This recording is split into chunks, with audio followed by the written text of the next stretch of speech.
Hey, what's going on, you guys? This is Madam, and I'm coming back to you once again.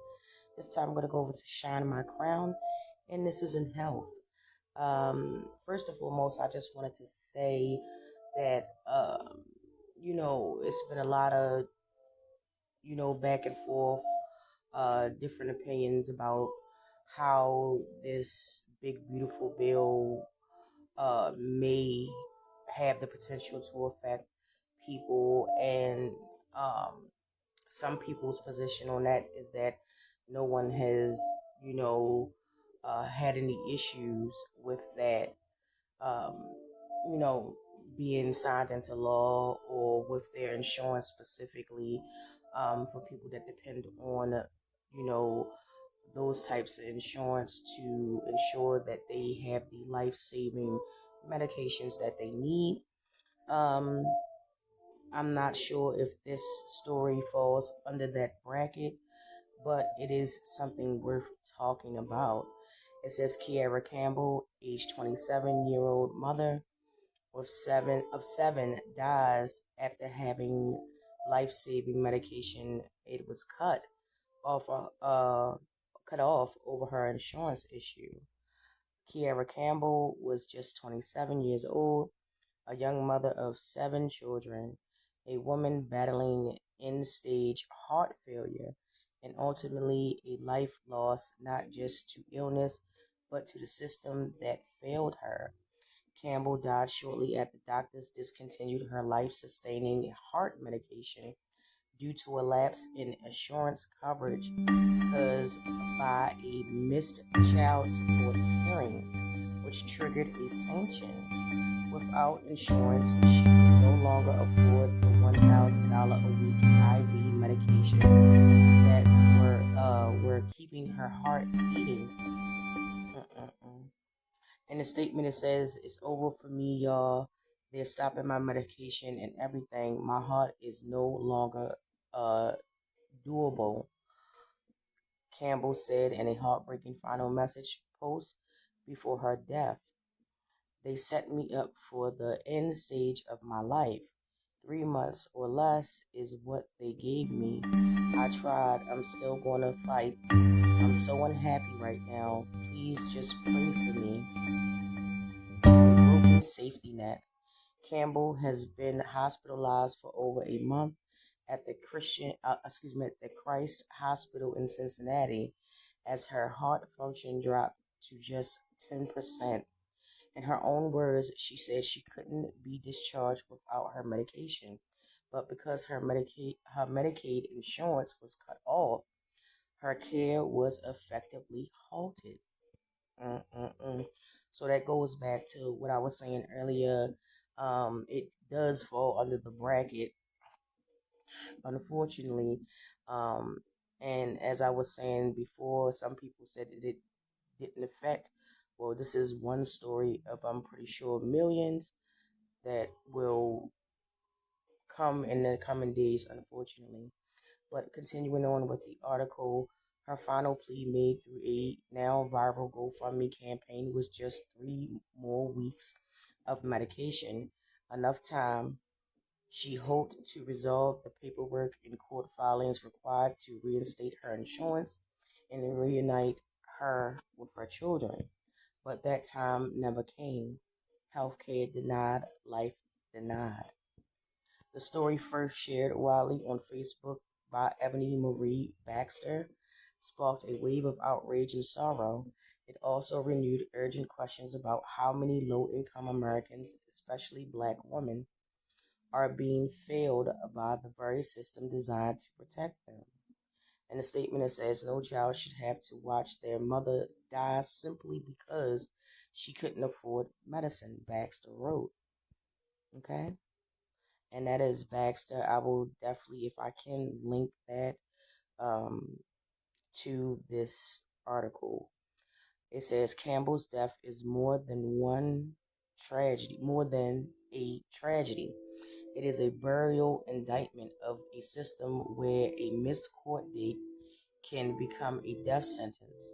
Advocates point to the role of the systematic inquiries, racial bias in healthcare, and the bureaucratic red tape as contributing factors in cases like Kiara's, where Black women disproportionately suffer from preventable health outcomes.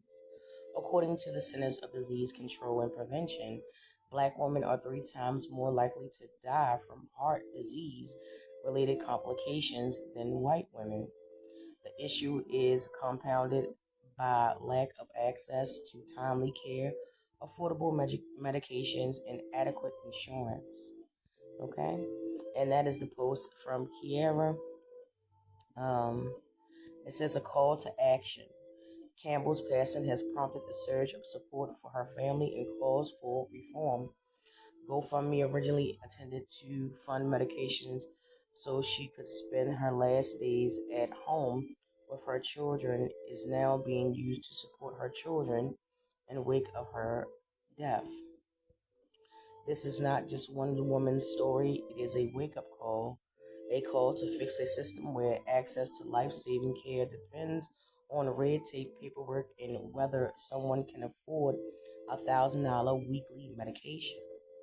A call to say her name, Kiara Campbell. A call to protect the next Black woman who just wanted a chance to live. And that is the end of the article right there. Just very sad indeed.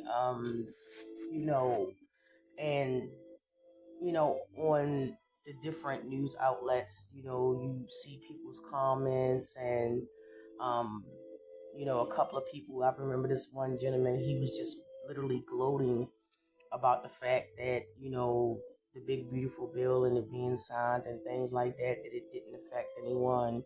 Or you seen the comments where people were just like, if people, would just, be more active and proactive and stop relying on um, certain government programs, then they would be fine if they just got out there and worked, if they not just sat on their butt. I say that to say that not everybody's situation is the same, which I tried to explain to some of the people, and it was just, like talking to a brick wall. The point that I was trying to make in my, back and forth with some of these people were is that everybody's situation is not the same. You do have people out here that are working poor.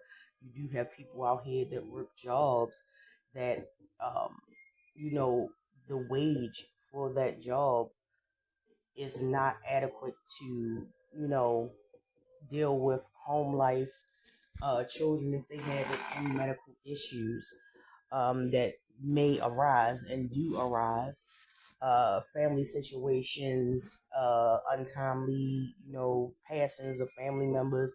The scenarios are vast in that sense. And my thing is just, where is people's compassion? Just to have compassion is not only for yourself and your family members and close friends and people that you know, or people that you may sympathize with. Compassion, it should be extended, in my opinion, to everyone, regardless if you know them, their background, their life, or anything, and not be so quick to be so judgmental to point the finger at another person because their life is not where you feel it should be or dictate where it should be. Um, it's just a really tragic and very preventable um, set of circumstances that led this family to tragedy. And I'm pretty sure it's going to be some people that might get in the comments or read this story on different platforms and will find every other excuse other than the death of a woman, a mother, because she couldn't afford $1,000 treatment to keep her heart beating.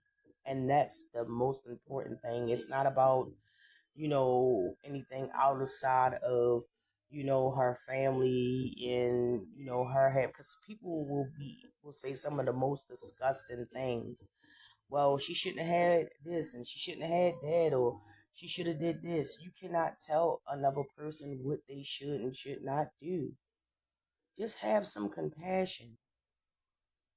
Children have lost their mother. Family members have lost their sister, their auntie, their daughter. Just have compassion. See through the stereotypes or your very limited belief systems, and have some compassion for the next person that's you don't even know. That's just my thing. So, with that being said, you guys, drop down in the comment section my condolences to the Kiara's family, definitely to her children, loved ones, anyone that knows her personally. My deepest condolences to the family, and I will link all of the information as far as like her story, the article done by the other person on Facebook, and any other relevant information that I can find, so that if you want to get involved in the conversation, you can. But I'm about to slide on up out of here, you guys. But always remember, be good to yourself first.